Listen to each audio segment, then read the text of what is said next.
നിങ്ങൾക്ക് കഴിയുന്നതിനും ഇതേ പരീക്ഷ നേരിടുവാൻ സമ്മതിക്കാതെ നിങ്ങൾക്ക് സഹിപ്പാൻ കഴിയേണ്ടതിന് പരീക്ഷയോടുകൂടെ അവൻ പോക്കുവഴിയും ഉണ്ടാക്കും.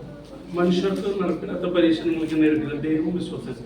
അപ്പൊ എത്ര പരീക്ഷകൾ വന്നാലും എത്ര പ്രതികൂലമായ അവസ്ഥ വന്നാലും നമ്മള് ഭാര്യ ചിലപ്പോൾ കൈയിടും, മക്കൾ കൈയിടും, അമ്മ അപ്പന്മാരെ കൈയിടും, സഹോദരങ്ങൾ കൈയിടും. പക്ഷെ ദൈവം മാത്രം നമ്മൾ കൈക്കില്ല. നമ്മുടെ കൂടെ ആരും പോലെ മരിച്ചെങ്കിൽ നമ്മുടെ കൂടെ ആരും പോലെ ദൈവത്തിന്റെ തന്നിലേക്കല്ല പറഞ്ഞത്. നമ്മൾ നോക്കും, എനിക്ക് ഇപ്പൊ നോക്കുമ്പോൾ എന്റെ ചേട്ടനുണ്ട്, ഇപ്പൊ അമ്മയുണ്ട്, ഭാര്യയുണ്ട്, എനിക്ക് 3 മക്കളുണ്ട്. ഇവരൊക്കെ പക്ഷെ എന്തെന്ന് പറഞ്ഞാലും ഞാൻ ഐസ് കയറിയപ്പോൾ ഞാൻ മാത്രം ഉണ്ടായിരുന്നു, അവരെല്ലാം പുറത്തായിരുന്നു.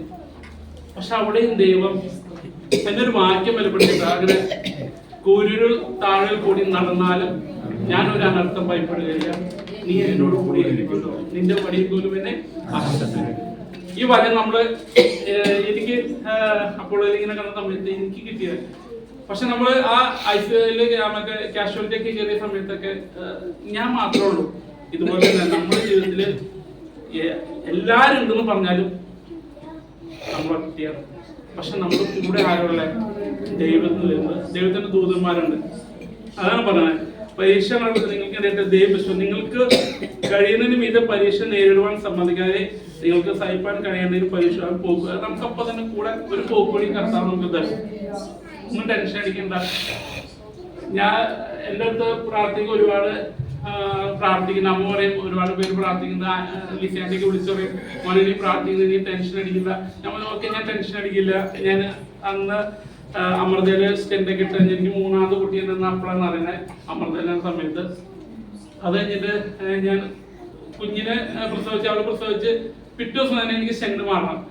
ഞാൻ അപ്പത്തേക്ക് വന്ന് ഇങ്ങനെ കിടക്കാണ്. അനസ്തേഷ്യ ചെയ്യാൻ വേണ്ടി കിടന്ന സമയത്ത് ഭയങ്കര ഇടിക്കണം. നമുക്ക് എന്റെ ഹാർട്ട് അത് ഇടിക്കുന്നത് എനിക്കറിയില്ല. ഡോക്ടറിന്റെ അടുത്ത് വന്നത്, എൽജോ നീ എന്തിനിങ്ങനെ ടെൻഷൻ അടിക്കണം? എനിക്ക് ടെൻഷൻ ഇല്ല എന്ന് പറയാം. നിനക്ക് ടെൻഷൻ ഇല്ലാത്തതുകൊണ്ടാണ് ഈ ഹാർട്ട് ഇത് പറയുന്നേക്കാൻ നമുക്കൊരു ലെവലുണ്ട്, അതിൽ കൂടെ അടിച്ചു.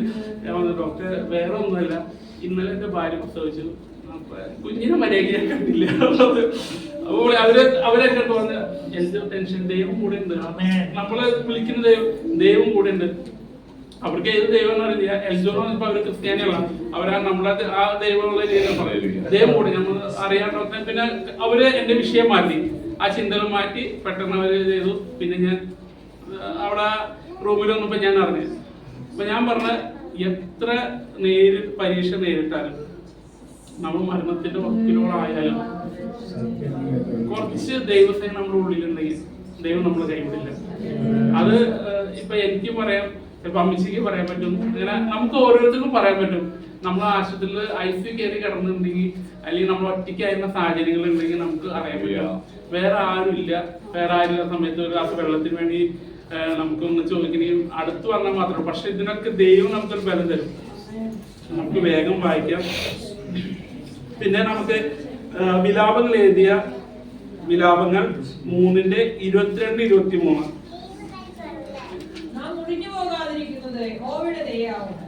അവന്റെ കരുണ തീർന്നു പോയിട്ടില്ലല്ലോ, അത് രാവിലെ തോറും പുതിയതും നിന്റെ വിശ്വസ്ത വലിയതുമാകും.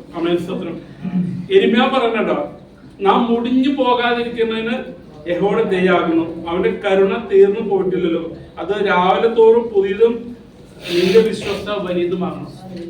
അപ്പൊ നമ്മളിപ്പോൾ ഇരിക്കുന്നതൊക്കെ ദൈവത്തിന് വിശ്വസല്ലേ? നമ്മളീ പറഞ്ഞത് ദൈവം വിശ്വാസം കാണിച്ചാൽ ദൈവം ആ ദയ കാണിച്ചുകൊണ്ടാണ്, അല്ലെങ്കിൽ ദൈവം കരുണ കാണിച്ചുകൊണ്ടാണ് നമ്മൾ ഓരോരുത്തരും, ഞാനടക്കാം നമ്മൾ ഓരോരുത്തരോട് നിൽക്കുന്നത്. അപ്പൊ മുടിഞ്ഞു പോവാം അല്ലെ? എരുമ പറഞ്ഞ മുടിഞ്ഞു പോകാൻ. അപ്പൊ നമ്മൾ മുടിഞ്ഞു പോകേണ്ട സാഹചര്യം വന്നിട്ടുണ്ട്. പല നമ്മള് ജീവിതത്തിൽ എരുമയാന് പറയേണ്ടത്, നിങ്ങൾ പഴയ ഒരു ആ വാക്യം പെട്ടെന്ന് മനസ്സിലാവുന്ന